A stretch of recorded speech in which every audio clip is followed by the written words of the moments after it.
रुपयाच्या चेकवर सही केली, 8 दिवसात माझ्या बहिणींना पैसे मिळणार आहेत. तिथं लाडक्या बहिणी बसल्या.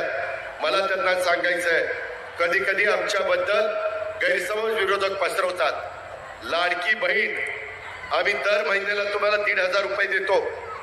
त्याच्यामध्ये मी राज्याचा अर्थमंत्री म्हणून सांगतो, तुमचे जे लाभार्थी माझ्या लाडक्या बहिणी त्या योजनेमध्ये बसतात त्यांना ही योजना कदापि आम्ही बंद करणार नाही. ती आमच्या लाडक्या बहिणींच्या करताय. तुम्हाला त्याच्यातनं मदत होते. उलट आम्ही त्याच्यात नवीन प्रस्ताव आणलेला आहे. काही बँका पुढे आणलेल्या आहेत. नांदेड जिल्हा बँकेशी पण मी बोलीन. काही जिल्हा मध्यवर्ती सहकारी बँका चांगल्या आहेत.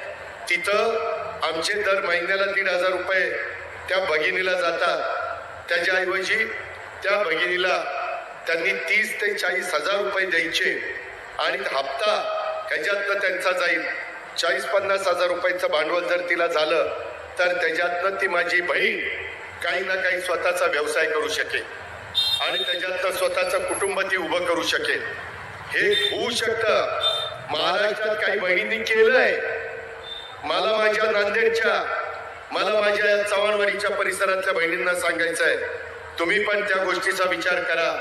मी माझ्या सगळ्या कार्यकर्त्यांना, आमदारांना, माजी आमदारांना, पदाधिकाऱ्यांना, माझ्या महिला भगिनींना पण सांगणार आहे की ती कशी योजना आहे.